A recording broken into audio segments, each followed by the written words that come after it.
Hi, everyone. Welcome to Go Lean Six Sigma's webinar today, and thanks for spending some quality time with us. Hundreds of people have registered for this webinar, and we are very excited that you are all here.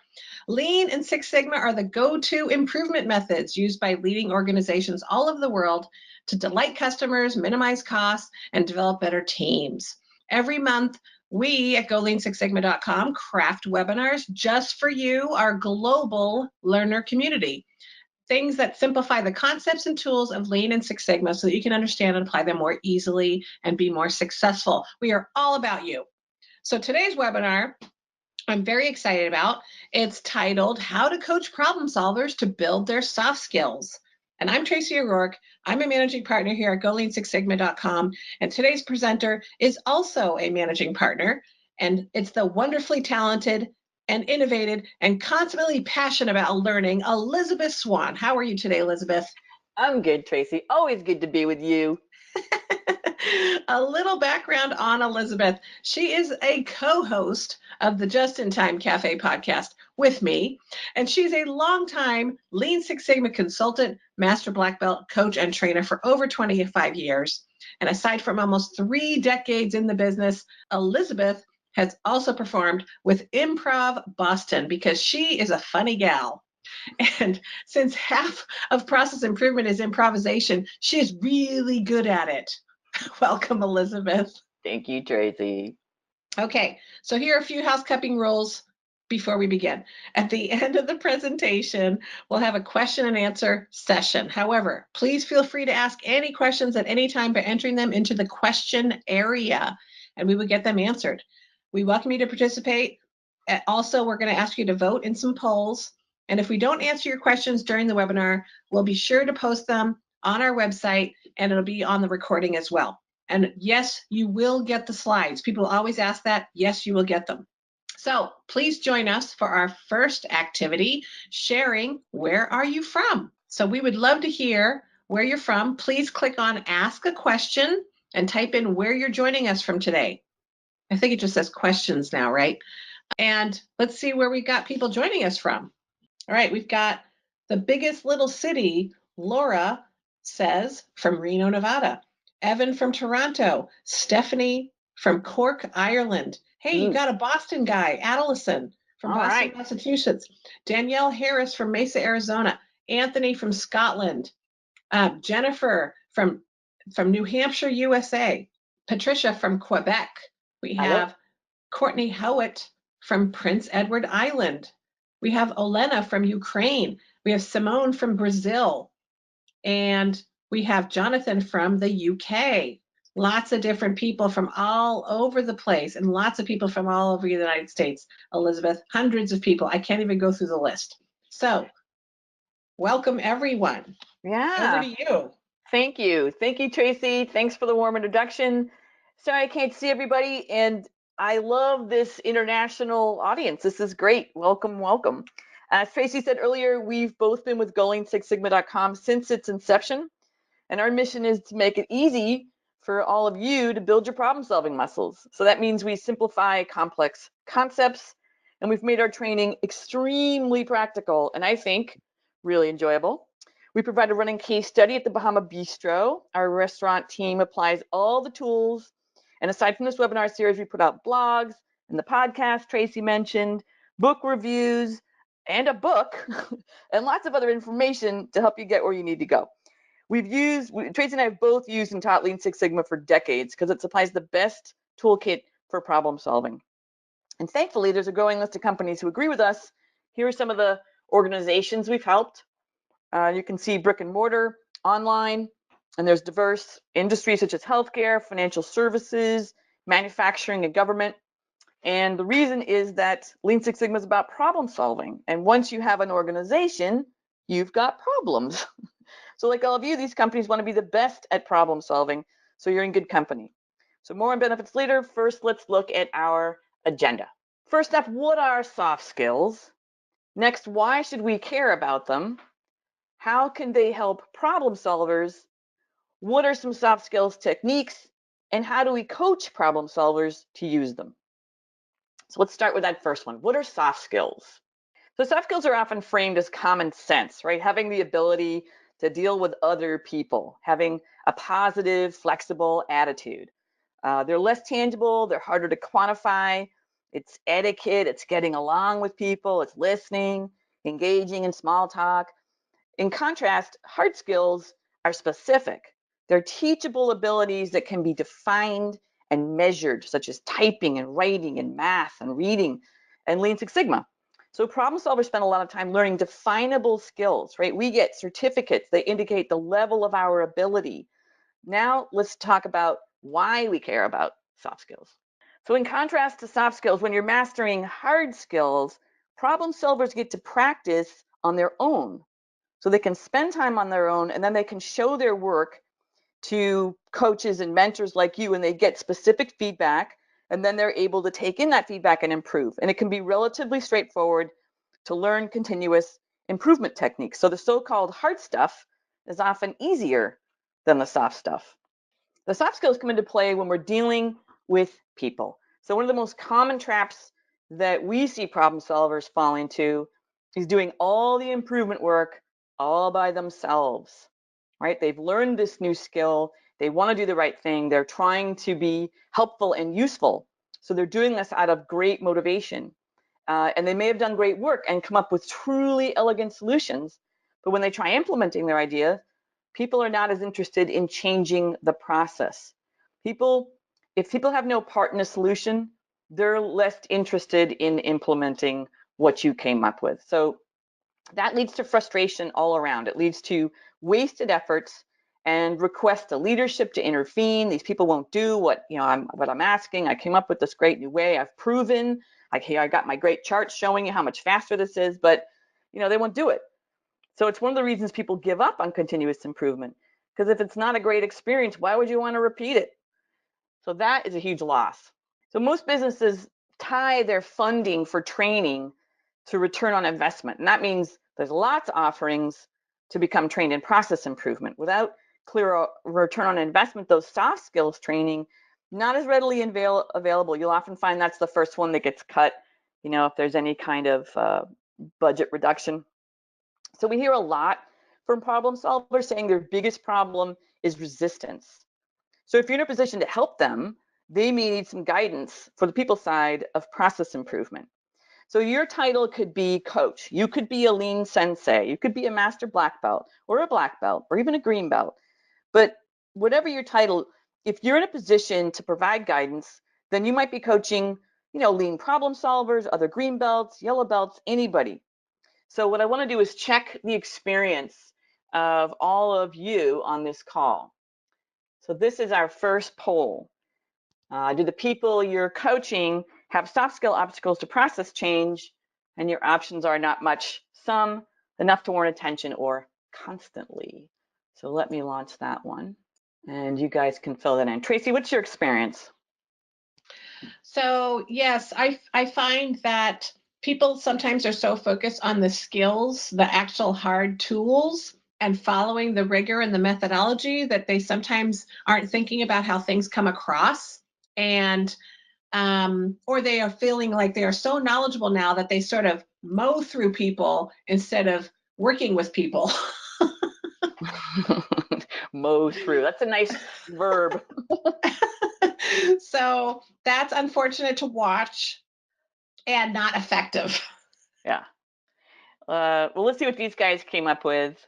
Okay, so we have number one, enough to warrant attention, 41%. So it sounds like people are also experiencing the same thing. They have some obstacles to process change, followed next at 33%. So those make up what, 74% of what people responded with. 21% constantly, and 5% not much. So it's the reason they're on the call. That's good. Okay, that's helpful to know. Yes. So let's come back. So soft skill techniques. We're going to cover 3 techniques today that we find are helpful to problem solvers, and we'll describe how to use each one. We'll cover why they're helpful to problem solvers, and we'll give you some guidance on how you can coach problem solvers to get better at these techniques.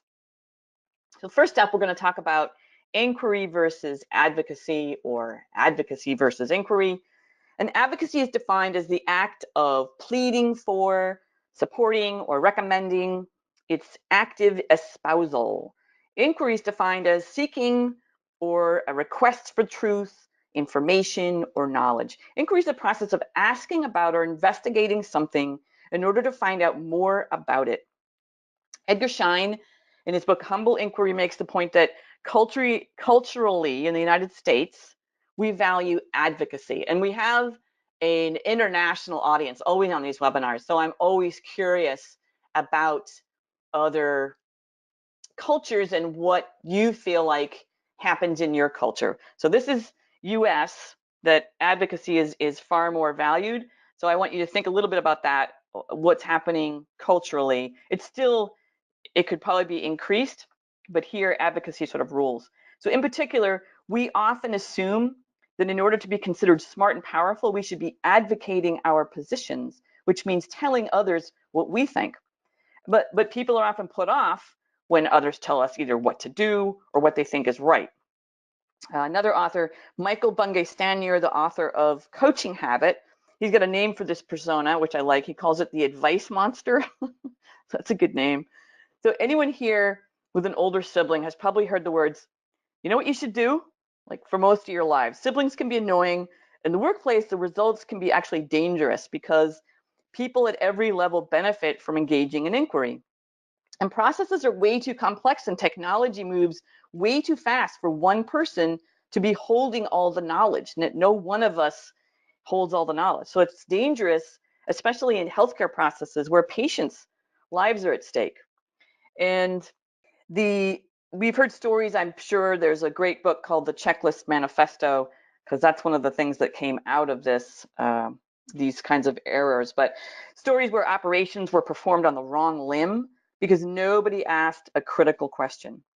And all organizations are interdependent. You need an atmosphere where it's okay to point out problems and speak up. So if you're mentoring others, you want to guide them in how to help build this kind of culture. And I like this quote from Edgar Schein: we must become better at asking and do less telling in a culture that overvalues telling. So let's look a little bit more about what happens. So this is a study that happened with listening to 300 hours of organizational meetings, and they found 95% of meeting conversation was spent in advocacy, people telling. And that means there's not much discovery going on. It also means that people are missing opportunities to uncover issues and build relationships. So that's a loss on both sides. Now, the flip side of inquiry is then listening. And a colleague of mine has this great saying: the opposite of talking isn't listening, it's waiting to talk. And that's so true. So one of the reasons is that when we speak at 150 words per minute, but we can process speech at 600 words per minute. So what are we doing with all that excess capacity? We have conversations in our head. We're figuring out what we want to say next. So the challenge is, how do you use those 450 words a minute, that capacity that you have, to listen? So the technique we're talking about is inquiry, but once you ask a question, then you got to listen. So if you ever dealt with a person who they're not even waiting for you to finish answering one question they've asked before they're asking you another question, or have you dealt with people who they give you cues that they want you to hurry up? I experience this with people who, while I'm talking, they're saying, yeah, yeah, yeah, yeah. So my impression is they would like me to finish up because they've got something to tell me. And that also lets me know they're not really taking in what I'm saying. So you know in those moments when people are actually listening to you or not. So let's take a look at how do we turn what could be advocacy into inquiry. So different ways of looking at something. You could, on this example, it looks like people are making mistakes on the application, right? You're telling people what's going on. To turn that into inquiry, you could say, do you see any problems happening with the application? Now, they may see ones that you don't see, or they may just appreciate being able to submit their ideas, but turn it from telling into asking. Next one, customers are complaining and this department has to change. Again, you're advocating. Turn that around to, do you see any opportunities for improvement in the current process? Please review these edits I made to the application. Again, you're advocating for the changes that you'd like to make versus what kinds of edits would you make to the application? I already know what I want to do. What do you want to do? That could have been something I didn't think about. And lastly, let me describe what we've decided to change. Turn that around. What would you propose as changes? So these are moments where you've got to stop for that moment of, what am I about to do? Am I about to tell somebody something? Is there a way to turn that into a question? Especially in the US, our inclination is to tell. So taking that beat and then figuring out, how could I pose that differently so I actually discover something here as opposed to just transmit. I have friends who use the word, if they're describing a person, I'll say, what do they like? And they'll say, transmit only. And that's just shorthand for they're in the telling mode most of the time. They're not engaging in a conversation with you. Another thing to watch out for is something called a fake question. So fake questions are advocacy disguised as inquiry. So if you want to know what the team wants for lunch, you might ask, hey, what does everybody think of ordering pizza? You're not really asking what they want, you're advocating for pizza. So fake questions start with things like that. Have you thought about? What about? Have you considered? If you really want to put things out there, you could list them as options, but think about how often you do this. Once you're aware of fake questions, you'll hear them everywhere. So advocacy disguised as inquiry. So the advantages of inquiry. There's a number of things that happen when problem solvers switch from advocacy to inquiry. So they give other people a say in process change. That means they let other people know that they value their process knowledge, right? So now you've made people feel valued. It improves communication between problem solvers and stakeholders, problem solvers and their colleagues, problem solvers and other process participants. So by asking and listening, they're building these critical relationships that enable change to happen. Also, team leads often lack positional power, and that means they have to rely on relationships. A recent guest on our Just-in-Time Cafe podcast, Gary Peterson, he includes this technique in his hiring process. So after being selected, and you should listen to the podcast because the hiring process itself is incredibly innovative, but once people make it through this incredible process, they get a 3-month internship. They're still not hired.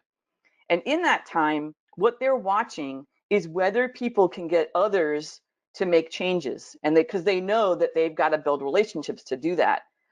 So these people have really zero authority. They are interns. So that means they've got to use inquiry. They've got to find a way to build relationships with people so that people will actually engage with them and make changes. So that is a great indicator, and that means they've got to practice inquiry. Another thing is that problem solvers, once they ask for input, they have to let people know that they heard them. So they don't have to use every idea. We'll get to that later. Not every idea is a good idea, but people need to know that you heard them. So there's a lot of options for that. You could just, if I'm in a meeting, I just put it on a flip chart. Somebody, they want to be heard. They have an idea, but they don't really believe people have heard them until it appears somewhere. So I just put things up on a flip chart. It's a really great way to both retain the idea and move on, right? Now it's there, we got it, let's move on. You can also relay it back in meeting minutes, right? It's written, here it is, I heard it. That's why it's in the minutes. It could go into a storyboard if obviously it ends up being part of a process change, or you could put it on a fishbone diagram, right? This person may be giving you, this is an issue, I've documented it, this is something I've observed in the process. Great, that goes right on the fishbone so that we can deal with that or verify or come up with root causes and solve for it. So once people see their ideas in writing, they feel heard. Okay, so now let's come back to your role as coach or mentor. How can you help problem solvers master the art of inquiry? So here's some of the questions you can ask, right? Are you experiencing any resistance? what would you do differently, right? So given their resistance, ask them, what would you do differently? What kinds of questions do you ask, right, when you're talking to people? What works best about your listening skills? Get them to sort of assess their own ability to listen. What did you do to capture their responses? That's about, are people feeling heard? Are you giving them feedback? What do you think is the best way to let people know you've heard them? And my favorite at the bottom, what's your biggest challenge in terms of engaging stakeholders? This question actually comes from one of the books, and we'll give you all the books at the end of this. I'll show you all some nice reference material. This one is The Coaching Habit by Michael Bungay Stanier that I've mentioned.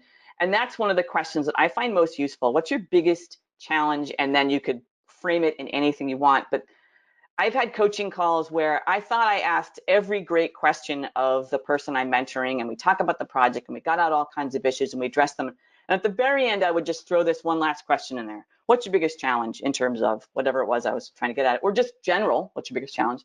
And suddenly a whole new raft of issues would come up, or something that hadn't surfaced at all. Either they didn't think it was important to mention, or thought this was something they had to deal with on their own, but always, that is a fantastic question if you don't use it already. So let's brings us to another poll. Now that you've heard some examples, what do you see as the most common of these? So let's go here, launch that. Okay, how about you, Tracy? What do you see? What's the most common of these issues? Either their belief that telling is essential, or they forget they have to interact, or they don't know how to ask, or they ask the right questions but they don't listen, or they're so busy, they're too busy for inquiry, which means they just don't value it. Yes, I actually feel like that last one, they're too busy for inquiry or people don't value it. They don't see what the power is. That I think is a really big challenge. So it's a skill that they're not comfortable using, and they think, well, this is working. Telling works for me, so I really don't think I need to learn a new skill. It's like something like that, and then they wonder why they get resistance. So Yeah. and now it's about changing other people.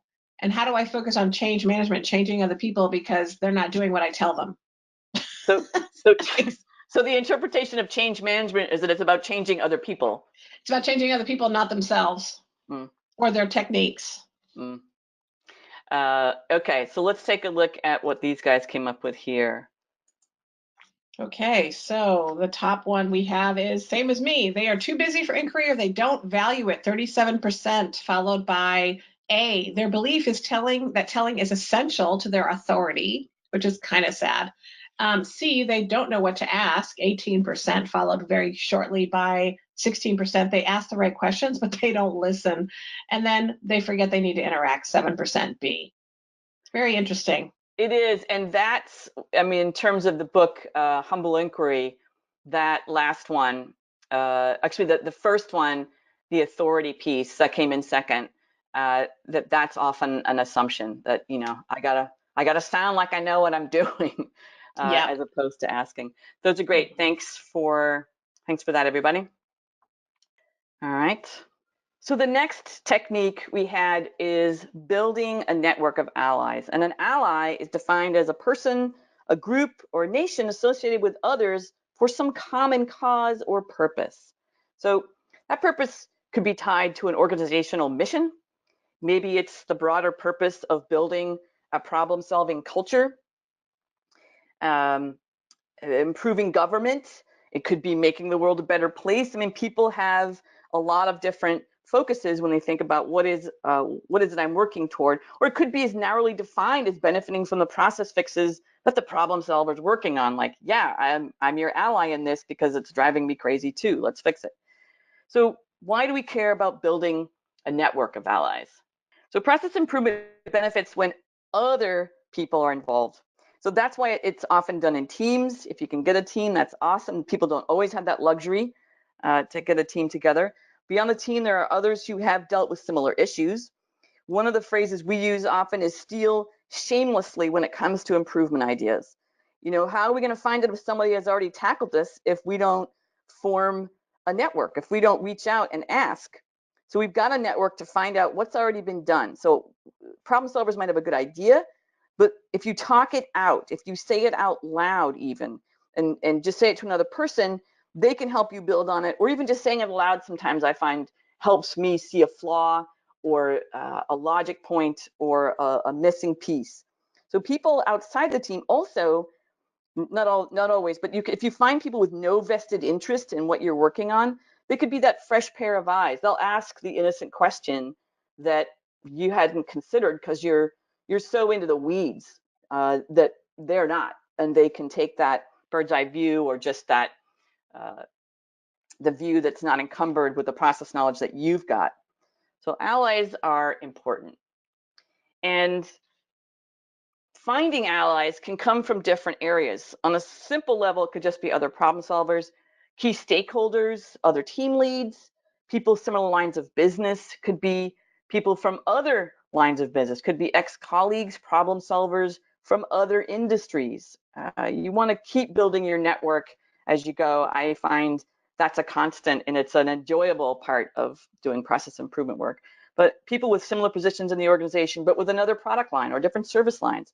So one thing we see work really well constantly is when problem solvers talk to other problem solvers. And these can be team leads, lean leaders, green belts, colleagues running 5S's.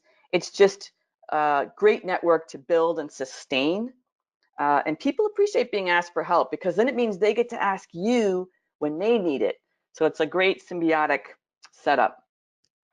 So in order to help with this, we have just a simple allies network worksheet. That top part is just saying, how do I find somebody to bounce ideas off? So just some places to look for colleagues. This is a free template. Let's look at the questions that we put in here for you. So questions once you get your allies is, what's good about my idea? What are some ways to make my idea better? Have you heard of this issue anywhere else? Or do you know of anyone else dealing with this problem? Have you seen this solved in other industries?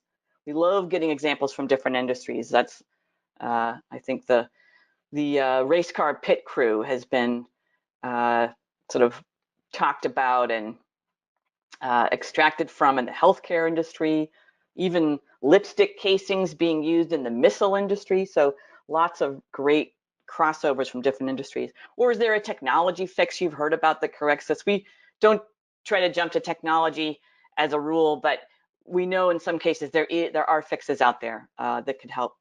I had a recent group dealing with healthcare workers out in the field, and one of their biggest issues was, how do we get them to send their invoices? That's causing us a delay. We don't get their invoices, and then that causes us delay with billing. So how do we deal with this?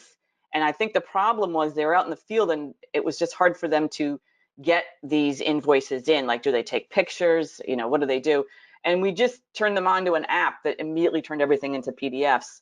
And that was just because I happened to be using it for my own invoices. So that was a quick technology fix that made things easier for them. So that's a thing that allies can help with from other industries. And what do you think stakeholders will like about this? Or you can throw out an email challenge. I find sometimes if you do too broad of a pitch, like include too many people on an email, you don't get anything back.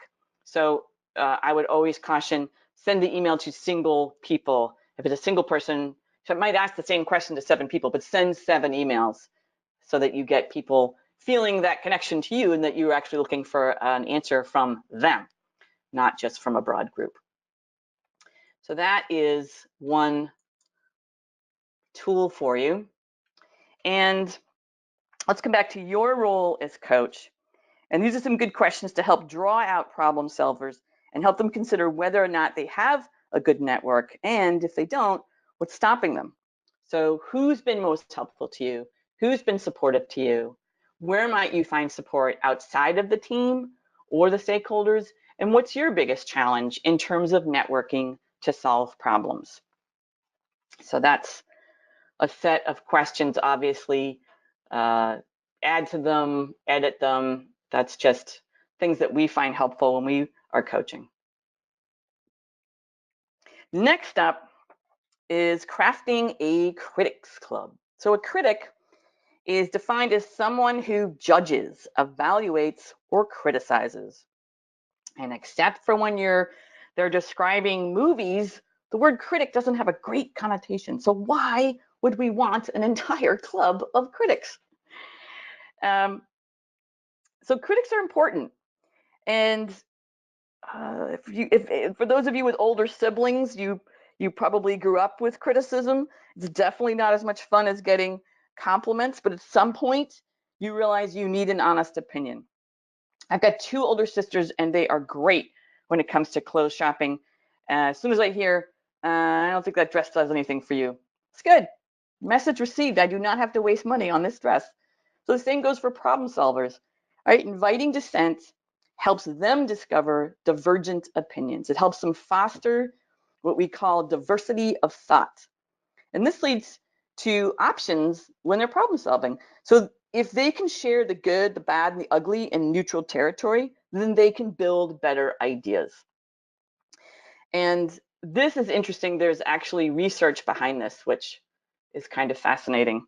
So for those of you that have grown up with the rules of brainstorming, what's interesting is that they are not all good rules. At least the idea that no idea is a bad idea, is not a good rule. So a little history on brainstorming. This was a term coined by Alex Osborne back in 1948.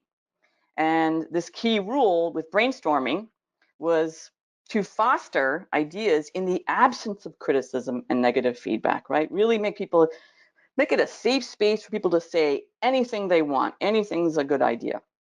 But even 10 years later, there were empirical tests that refuted the effectiveness of this anything goes rule. And the reality is that processes are increasingly specialized, and we need groups to solve most of these issues. So we do have to collaborate together.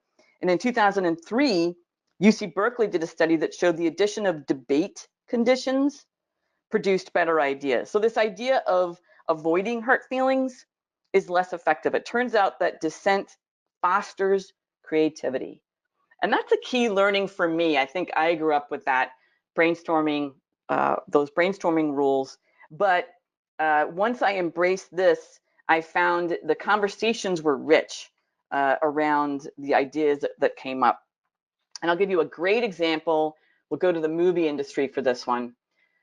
Since movie critics are the good thing, let's talk about criticism and what happened. This came from a great New Yorker article, Brainstorming Groupthink by Jonah Lehrer. And most of you probably know about Pixar movies here in the US. They had a string of 12 hits, 12 successful movies in a row, not just minorly successful, but hugely successful. And this is unprecedented in the movie industry. And the internal process at Pixar required that each story be critiqued 6 or 7 times. So Andrew Stanton of Pixar was the lead writer of the Toy Story trilogy. He wrote and directed Finding Nemo and WALL-E. So those are big movies. I think even if you guys are out in Scotland and Brazil, you might have heard of these too. But these were very successful. And then Disney hired this Andrew Stanton, who had been the lead writer, to direct a movie called John Carter, which is an action film. And the results were the picture cost from $250 to $307 million to produce, and Walt Disney took a $200 million loss on the picture. It kind of became a cautionary tale. And there's most likely many root causes, but what we do know is, unlike all the other Pixar hits, there were no rounds of critiques for this film, right? So they went from 6 or 7 rounds of critiques to none for this one. So taking that back into the realm of problem solving, the same things happen. People are busy, or they're polite, or they're afraid to offer criticism. So if problem solvers don't ask, they will not get the benefit of constructive feedback. And it has to become a habit. And others have to see criticism as welcome. Otherwise, problem solvers lose the opportunity to build better solutions. And this is something that I believe so strongly in, and everyone here at Going Six Sigma believes in this. And just as an example, I'm thinking about this webinar in particular. I think we went through 4 different rounds of what the title of the webinar should be, And everybody can chime in. Everyone is part of that process. We always invite criticism and feedback we know will produce better products because of it.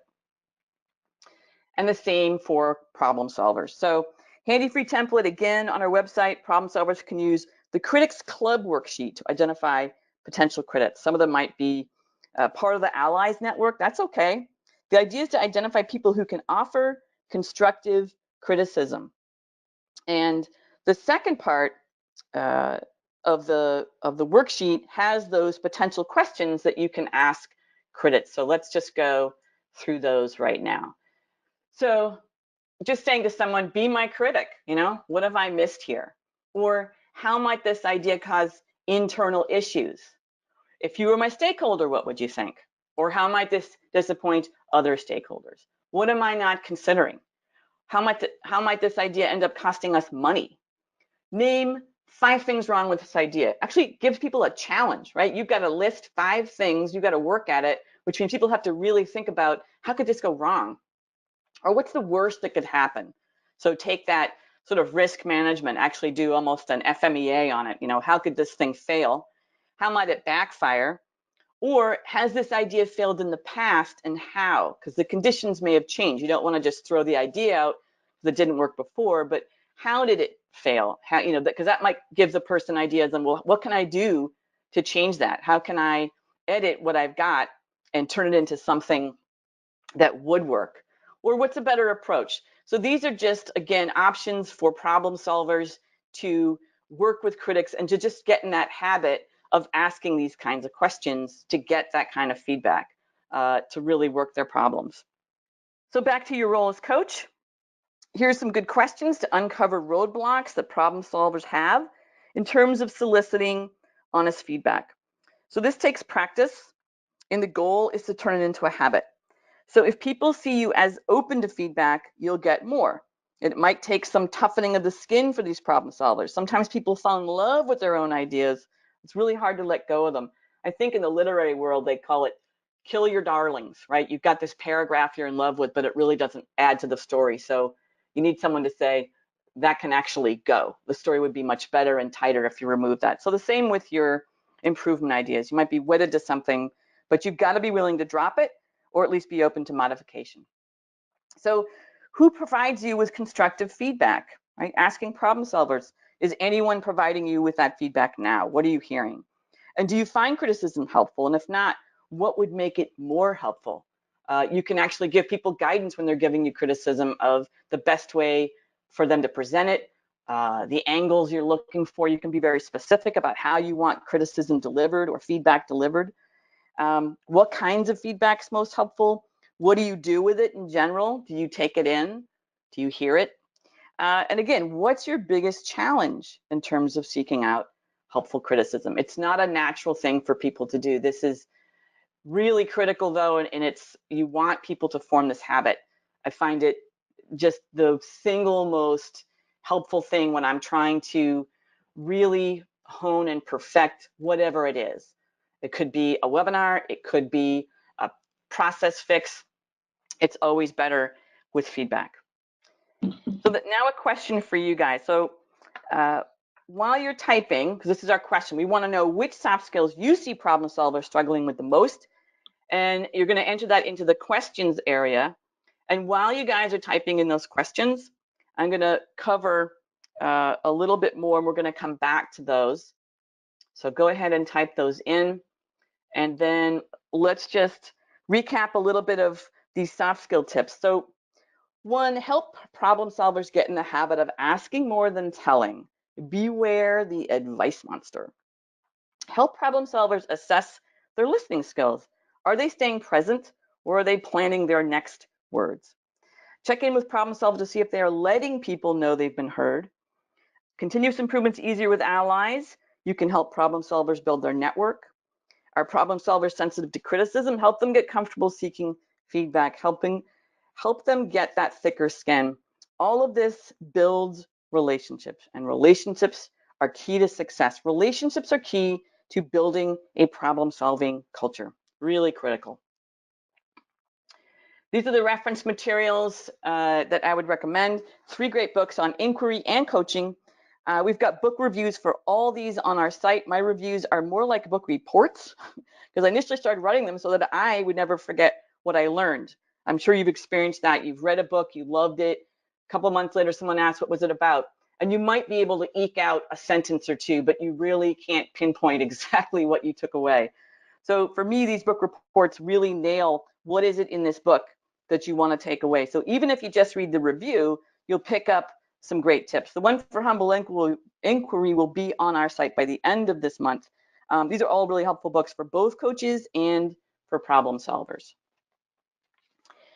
So looking at what we just went through, we covered what are soft skills, why should we care about them, how can they help problem solvers, what are some soft skill techniques, and how do we coach problem solvers to use them? And then Tracy, I'm coming back to the questions. What do you say? Great. So really good feedback and comments about some of the things that people are struggling with. So that would be from slide 34. Not letting their negative emotions come through in interactions. It was a comment that someone had. That's actually, that's probably the basis, one of the basis of, I think, Daniel Goleman's book, Emotional Intelligence, that one of them was anger management. So I think the negative comments might be sort of in that category of watch those negative comments. Yep. Someone else, Misbah, said lack of empathy, right? So I think that speaks to maybe getting criticism, but then getting it fairly harshly, and someone maybe not thinking about the delivery of it. Listening. Or a problem solver not empathizing with what people in the process are experiencing when change is happening to them or in their world. So having empathy for the people experiencing change. Yes, definitely. We have listening. So that was obviously something you mentioned a lot of in this webinar, that we really need to listen. And I think people just, there's so much going on often that people sometimes just aren't spending the time listening to people they're talking to. That's a good one. Yeah, and you said a lot of people mentioned that. Yeah, asking more than telling, selling the idea. So a lot of people are speaking to the advocacy versus inquiry. I actually agree. I think problem solvers struggle with that particular technique the most. Critics Club, it seems like there's so many critics out there. It's funny you mentioned that. It's like, why would we want more? But that could be an issue. Receiving constructive feedback is what Jennifer said. It's a big one. I want them to be receptive to feedback and know what this will make them and their processes better in the long run. And I think that's connected to the last one, like Critics Club. There's so many critics out there, but that next one, you said it was Jennifer saying that you have to be able to listen to it. It often feels so negative. People just sort of brush it off, like I can't hear it because it's not fun to listen to it. The trick is to find the gems in that criticism, to take that in, because it's going to make your problem solving better. Yes. Scott McNamara said we would say seeking out criticism is big. Donna Durlack, hey Donna, how are you? Listening to the naysayers, I would agree. And preferring a fast change over taking time to involve stakeholders in the right change, from Megan. Very nice. That's huge. And I think that's people don't get that what they're thinking of as efficiency is going to hit them in effectiveness, that blazing something through, you're going to lose people and you're not going to be able to implement the way you want. And that's a hard lesson because people want to move. Checking ego, avoiding I knew that insecurity or defensiveness, from Jay. This is a challenge for new workers joining Workforce or workers' new teams, a root challenge for improvement. Yeah, I think the phrase, what you said, I already knew that. You're not telling me anything I don't know. I've heard that before. I already knew that. Yep. So some really good comments. And there's obviously some challenges with soft skills, right? Yeah. It's a constant being vigilant on that, and growing those skills can be very helpful. So Thank you, everybody. Those were great. Thank you for chiming in. So what we'd like you to do now, Tracy and I are going to review some stuff while you type in any questions you've got for us around the topic of today's call. So take your time, enter some more of those questions, and then we'll just give you a little roundup of some great things that are happening right now at Go Lean. This one, just a reminder that you can sign up for any of these trainings and certifications and get more on effective problem solving. This might be your start, or you might be way down the funnel on your journey. You also get a discount just for joining this webinar, and that's, I think, really awesome. So 20% before the end of this month with the code 20SoftSkills. Another thing, Tracy, tell them about our ebook. So this was based on need. Our students, our learners, the people that like our websites and our tools and our training really wanted a book, and it was a problem-solving toolkit book. And honestly, we thought about, we're like, a toolkit? Really? There's so many out there. And we just said, you know what, let's do one, and let's do it in the best way we can, and let's make it the best one that's out there. And so that's what we think we put out there. So there's more great stuff in that book. It's available with any green belt or black belt training, or you can go straight to Amazon and download the Kindle version. But yeah, Tracy, it's awesome. It is. Tracy, tell them about your upcoming webinar. So we've got an upcoming webinar on August 16th about introduction to A3 problem solving. So how do we use the A3 tool? What does it do for you? It's not a document that you fill out after a project or an improvement effort is done. It's actually something to see the thinking and make the thinking of people visible. That's really what it's for. And we're going to tell you a lot more about how to use it next month. Join us for that one, August 16th, 11 a.m. Pacific time. And then this is the podcast interview I was referencing. Gary Peterson works for OC Tanner. They make awards, employee awards, and software to acknowledge employees, which is kind of a cool thing to produce in the beginning. He has a great story about their hiring process, which I can't even tell you, except that it involves a little bit of terror.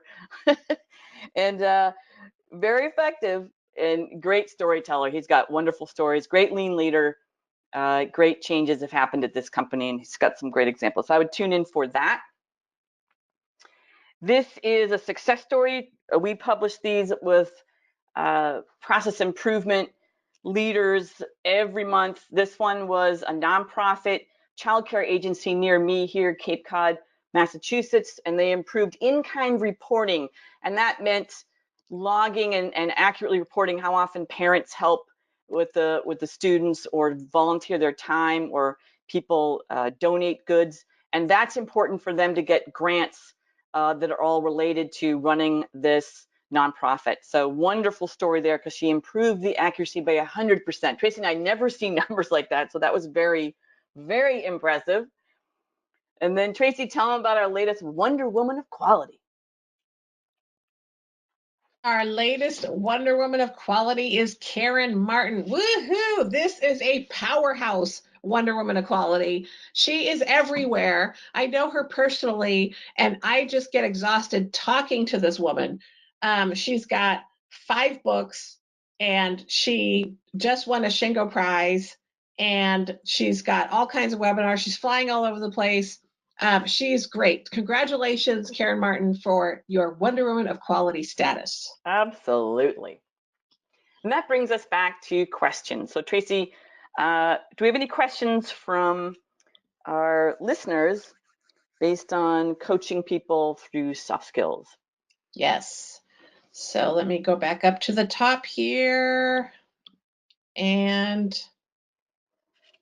Anthony asks, can your allies network overlap with your critics club? Absolutely, absolutely. And you may have very few that don't overlap. The idea is that you seek out both those connections, those relationships, get those problem solvers to have that network, and also get them used to soliciting that feedback, that constructive criticism. So it could come from the same groups, absolutely. Wonderful, thank you. Jen asks, How would you go about dealing with people who think all the ideas are bad unless they came up with it? um, I see a persistent problem brewing there. So all ideas are bad unless they came up with them. Um, that's a tough one. I mean, I always come back to questions are the way to go at it. So I would ask them, you know, so and so had this. If you're there and can help facilitate, you know, I heard so and so had this idea. What do you like about that idea? Actually, there's a cool technique that might help there, and that is called likes, concerns, suggestions. And the rule is that when you hear an idea, you first have to say, what do you like about it? Which might be very little. In this person's case, they might have a hard time finding what they like about it. But then they get to say what are their concerns, because this person is ready with the concerns.